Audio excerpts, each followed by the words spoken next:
Good evening friends. आज की update कुछ इस प्रकार से। आज हम बात करेंगे सबसे पहले कतर की। कतर पर इजरायली हमले के बाद अरब लीग और इस्लामी सहयोग संगठन ने आसमान सिर पर उठा लिया था। इन संगठनों ने आपात बैठकें बुलाई और कतर के प्रति अटूट समर्थन का ऐलान किया। इनके कई सदस्यों ने तो 1 अरब नाटो का गठन और इसराइल के खिलाफ जवाबी सैन्य कार्रवाई का विचार भी प्रस्तुत किया। हालांकि कतर के ढुलमुल रवैये के कारण कुछ खास हो न सका। शिखर सम्मेलन समाप्त होने पर अरब लीग और इस्लामी सहयोग संगठन के करीब 50 सदस्यों ने इसराइल की निंदा करते हुए और कतर के साथ एकजुटता की पुष्टि की और एक विस्तृत बयान जारी किया। हालांकि इस बयान में कोई ठोस कार्रवाई नजर नहीं आई। विशेषज्ञों ने इसे दुनिया भर के 50 मुस्लिम देशों का इसराइल के खिलाफ नाकाम प्रयास बताया है। उन्हें इस बात पर जोर दिया कि कैसे मध्य पूर्व के तेल संपन्न देशों की अपार धन संपत्ति वास्तविक शक्ति में तब्दील नहीं हुई है। कतर, सऊदी अरब और संयुक्त अरब अमीरात जैसे देशों ने खुद को एक बड़ी आर्थिक शक्ति बनाया है, लेकिन वो इसराइल और उसके सबसे बड़े समर्थक अमेरिका पर गाज़ा युद्ध को ख़त्म करने के लिए दबाव बनाने में या कुछ और कदम उठाने में असमर्थ है। यहाँ तक कि ये देश अरब नाटो के गठन से भी पीछे हट गए हैं, जिसके लिए पाकिस्तान ने एड़ी चोटी का जोर लगाया था। आज से 52 साल पहले अक्टूबर 1973 में अरब पेट्रोलियम निर्यातक देशों के संगठन ओपेक के तेल मंत्रियों की कुवैत में बैठक हुई थी। उस वक्त इसराइल, सीरिया और मिस्र में युद्ध छिड़ा हुआ था। वहीं दूसरी ओर अमेरिका और सोवियत संघ परमाणु युद्ध के कगार पर थे। कुवैत में सऊदी अरब के नेतृत्व में ओपेक मंत्रियों ने तेल उत्पादन में कटौती करने, अमेरिका, इसराइल उसके युद्ध प्रयासों का समर्थन करने वाले अन्य देशों में निर्यात प्रतिबंध लगाने का फैसला किया था। यह अरब तेल प्रतिबंध की शुरुआत थी, जिसने पश्चिमी अर्थव्यवस्थाओं को मंदी की ओर धकेलने में मदद की। 1973 में अरब देशों ने इसराइल, अमेरिका के पसीने छुड़ाए। यह युद्ध, जो 6 अक्टूबर 1973 को मिस्र और सीरिया द्वारा मिस्र के सिनाई प्रायद्वीप और सीरिया के गोलान हाइट पर कब्जा कर रहे इसराइली सैनिकों पर समन्वित हमले के साथ शुरू हुआ था। हालांकि खाड़ी देशों के दबाव में अमेरिका और इसराइल को इसे 19 दिनों के अंदर ही समाप्त करना पड़ा, जबकि इन दोनों देशों का प्लान मिस्र के स्वेज नहर पर कब्जा करना था। कहा जाता है कि ओपेक के तेल निर्यात प्रतिबंध ने युद्ध विराम की दिशा में प्रयासों को तेज करने में भूमिका निभाई थी। लेकिन आज इसराइल गाजा शहर में लगातार हमले कर रहा है। गाजा में मरने वालों की तादाद 65,000 तक पहुंच गई है। संयुक्त राष्ट्र भी कह रहा है कि इसराइल गाजा में नरसंहार कर रहा है, लेकिन 1973 में इसराइल के लिए अमेरिकी समर्थन की भारी कीमत चुकाने वाले कई देश अब भी निष्क्रिय बने हुए हैं। कतर पर इजरायली हमले का फ़ायदा उठाने के लिए पाकिस्तान ने खूब मेहनत की। इस संघर्ष से दूर दूर तक कोई संबंध न होने के बावजूद पाकिस्तान लगातार इसराइल के खिलाफ आक्रामक बयानबाजी करता रहा है। पाकिस्तानी प्रधानमंत्री शहबाज शरीफ और विदेश मंत्री इसाक डार भागे भागे कतर भी पहुंचे। इसराइल के खिलाफ जमकर जहर भी उगला, लेकिन इससे कुछ फायदा हासिल नहीं कर सके। पाकिस्तान ने अरब नाटो के निर्माण के प्रस्ताव का भी भरपूर समर्थन किया और दूसरे देशों को भी मनाने की कोशिश की। इससे पाकिस्तान का फ़ायदा यह था कि वो भारत के खिलाफ अरब देशों का सुरक्षा कवच हासिल करना चाहता था, लेकिन उसकी यह हसरत धरी की धरी रह गई। अरब नाटो का निर्माण न होना भारत की बड़ी जीत मानी जा रही है। अगर इस सैन्य गठबंधन का निर्माण होता, पाकिस्तान के सदस्य बनता, निश्चित तौर पर भारत की मुश्किलें बढ़ जाती। भारत के अरब देशों के साथ मजबूत व्यापारिक संबंध है। ऐसे में भारत अपने चीर प्रतिद्वंदी और दुश्मन पाकिस्तान पर हमला कर इन देशों का गुस्सा उठाने की स्थिति से बचने की कोशिश करता। इससे पाकिस्तान को भारत के खिलाफ आक्रामकता दिखाने का भरपूर मौका भी मिलता और अरब देश भी मजबूरन पाकिस्तान की मदद के लिए बाध्य थे। उधर अरब नाटो इसराइल के खिलाफ सैन्य कार्रवाई करता, तब भी भारत के सामने मुश्किलें आती, क्योंकि इसराइल और अरब देश दोनों के भारत के साथ मजबूत संबंध हैं। ये हम बात करें ईरान की। ईरान को आशंका है कि इसराइल बहुत जल्द फिर से हमले का दूसरा राउंड शुरू कर सकता है, जिसे रोकने के लिए वो राफेल से टक्कर लेने वाले चीनी J-10C लड़ाकू विमान खरीदने के लिए हाथ पांव मार रहा है। चीन को अपने फाइटर जेट के लिए ग्राहक मिलने वाला। इस बात की खुशी मनाने के बजाय चीनी एक्सपर्ट ईरान को आगाह कर रहे हैं कि वो 4.5 जनरेशन का ये फाइटर जेट नहीं खरीदे। चीनी एक्सपर्ट्स का कहना है कि बिना नेटवर्क वारफेयर के इसराइल चीनी विमानों का भरता बनाकर रख देगा। अभी तक पाकिस्तान ही J-10C का पहला अंतर्राष्ट्रीय ग्राहक है। हालांकि चीन ने इसे कई देशों को ऑफर किया है, जिनमें बांग्लादेश, इंडोनेशिया, मिस्र और सऊदी अरब भी शामिल हैं। लेकिन इसराइली हमले की आशंका से ईरान इसे खरीदने को लेकर सबसे ज़्यादा बेताब है। J-10C वही फाइटर जेट है जिसे पाकिस्तान ने भारत के खिलाफ ऑपरेशन सिंदूर के दौरान राफेल से टक्कर लेने भेजा था।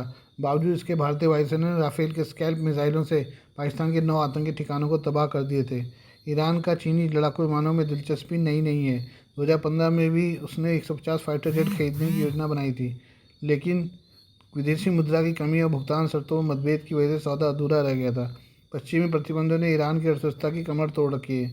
यूएशियन टाइम्स की रिपोर्ट के मुताबिक पहले जहां ईरान की योजना 150 विमानों को खरीदने की थी, अब उसने उसे घटाकर सिर्फ 40 कर दिया है। चीनी मीडिया रिपोर्ट्स के मुताबिक ईरान ने शुरुआत में 10 J-10C खरीदने का ही प्रस्ताव रखा है, लेकिन इससे चीन की कंपनियां खुश नहीं हैं, क्योंकि पहले ही ईरान 235 डील पर एडवांस पेमेंट करने में डिफ़ॉल्ट कर चुका है। इसके अलावा चीन का मानना है कि J-10C भले ही किफ़ायती और जल्दी डिलीवर होने वाला विमान है, लेकिन अकेले लड़ाकू विमानों से इसराइल की मॉडर्न एयरफोर्स से वो मुकाबला नहीं कर सकता। इसराइल के पास original F-35 stealth fighter jet है, जो अमेरिकी वायुसेना इस्तेमाल करती है। चीन के एक्सपर्ट्स का कहना है कि ईरान की एयर डिफेंस में इतनी क्षमता नहीं है कि वो इसराइली विमानों को रोक सके। इसके अलावा मोसाद से भी विमानों को बचाना अत्यंत मुश्किल है।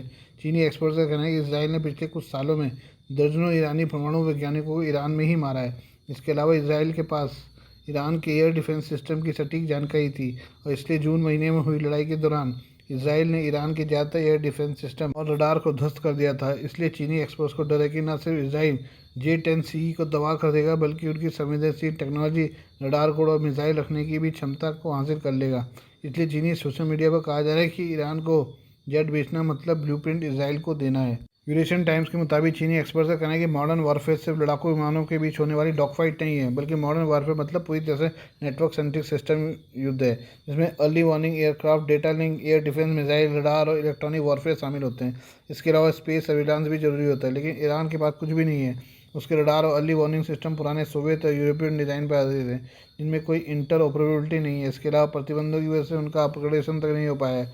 ऐसे में अगर ईरान सिर्फ J-10C विमान खरीदेगा और उन्हें बगैर किसी नेटवर्क सपोर्ट के इस्तेमाल करना चाहेगा, तो वो किसी भी हाल में इसराइली F-35, F-16 और F-15 के सामने टिक नहीं पाएंगे। बात करें बांग्लादेश की। बांग्लादेश में शेख हसीना सरकार के पतन के बाद वाशिंगटन और ढाका के बीच सैन्य संपर्क तेज हो गया है। इस बीच जानकारी सामने आई है कि अमेरिकी सेना और वायुसेना के लगभग 120 अधिकारी 10 सितंबर को चटगांव पहुंचे हैं। ये सभी अधिकारी US बांग्लादेश एयरलाइंस के विमान से ढाका से चटगांव उतरे और रेडिसन ब्लू होटल में चेक इन किया। नॉर्थ ईस्ट न्यूज़ ने अपनी रिपोर्ट में दावा किया कि अमेरिकी अधिकारियों के लिए होटल में पहले से ही 85 कमरे बुक किए गए थे। बताया जा रहा है कि अधिकारी बांग्लादेश में एक संयुक्त अभ्यास में हिस्सा लेने पहुंचे हैं। खास बात यह है कि अमेरिकी सैनिक होटल में रुके तो हैं, लेकिन गेस्ट रजिस्टर में किसी का भी नाम दर्ज नहीं किया गया है। इसी रिपोर्ट में बताया गया कि 14 सितंबर को चटगांव के शाह अमानत अंतर्राष्ट्रीय हवाई अड्डे पर मिस्र की वायुसेना का एक परिवहन विमान भी उतरा। इसके एक दिन बाद 15 सितंबर को अमेरिकी सैनिकों ने बांग्लादेश वायुसेना के पटेगा एयरबेस का दौरा किया। अमेरिकी सैनिकों के 20 सितंबर को चिटगांव में से रवाना होने की उम्मीद है। अमेरिकी सैनिक बांग्लादेश में ऐसे समय पहुंचे जब कुछ दिन पहले ही 31 अगस्त को ढाका के वेस्टिन होटल में एक अमेरिकी विशेष बल कमान अधिकारी का शव बरामद हुआ था। ढाका पुलिस ने इस अधिकारी की पहचान 50 वर्षीय टेरेंस अर्वेल जैक्सन के रूप में की है, जो इस साल अप्रैल में बांग्लादेश आए थे। इस मौत का संदिग्ध माना जा रहा है। हालांकि पुलिस और अमेरिकी अधिकारी ने इस बारे में कोई बात नहीं की है। बांग्लादेश की सेना अपने क्षेत्र में अमेरिकी सैनिकों की मौजूदगी को लेकर सतर्क रही है। हालांकि इससे पहले अमेरिकी सेना टाइगर लाइटनिंग 2025 और ऑपरेशन लाइटनिंग में हिस्सा ले चुकी है, जिसका उद्देश्य शांति स्थापना की तैयारी को बढ़ाना और दोनों देशों के सशस्त्र बलों के बीच अंतर संचालन को बढ़ावा देना था।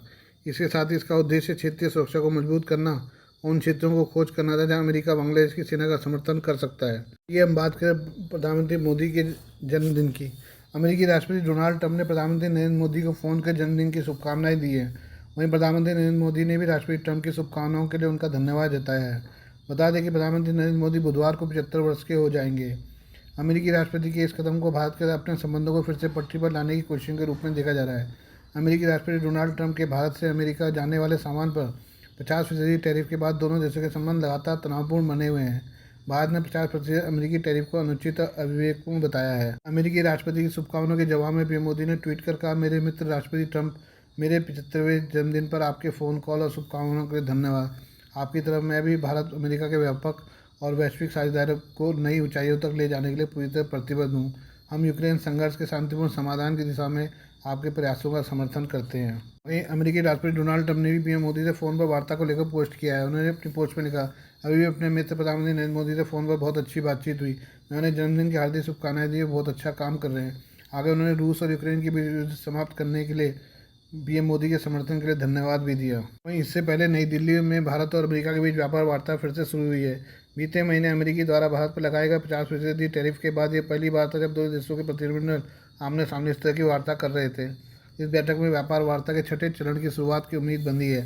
लंबे तनाव और तनातनी के बीच अमेरिका और भारत के वार्ताकार ब्रेंडन लिंच और राजेश अग्रवाल के बीच हुई बातचीत को सकारात्मक माना जा रहा है। उम्मीद जताई जा रही है कि टैरिफ विवाद सुलझाने के लिए दोनों देश निकट भविष्य में नए रोड मैप के साथ आगे बढ़ेंगे। बता दें कि अमेरिकी राष्ट्रपति ने प्रधानमंत्री मोदी को ये शुभकामनाएं तब दी है जब भारत और अमेरिका के रिश्तों में टैरिफ को लेकर पहले से ही तनाव है। मोदी और ट्रंप के बीच आखिरी बार फ़ोन पर वार्ता 17 जून को हुई थी। तब मोदी G7 शिखर सम्मेलन में हिस्सा लेने कनाडा गए थे, जबकि ट्रंप कनाडा का दौरा संक्षिप्त कर पहले ही वहां से लौट चुके थे। ट्रंप के आग्रह पर दोनों नेताओं के बीच उस दिन 35 मिनट बात हुई थी, जिसमें पीएम मोदी ने अमेरिका में रुकने का ट्रंप का न्योता ठुकरा दिया था और इस बात से भी स्पष्ट इनकार कर दिया था कि ऑपरेशन सिंदूर के बाद भारत पाकिस्तान संघर्ष रुकवाने में अमेरिका की कोई भूमिका थी। इसके बाद से ही ट्रंप का रुख भारत को लेकर शत्रुतापूर्ण हो गया। उस तारीख के बाद ये पहली बार है जबकि दोनों नेताओं ने फ़ोन पर बात की है। ऐसे में दोनों देशों के रिश्तों को पटरी पर लाने के लिए इस फ़ोन कॉल को बेहद महत्वपूर्ण माना जा रहा है। Please do like, share and subscribe this channel of my news, views and analysis by Prakash.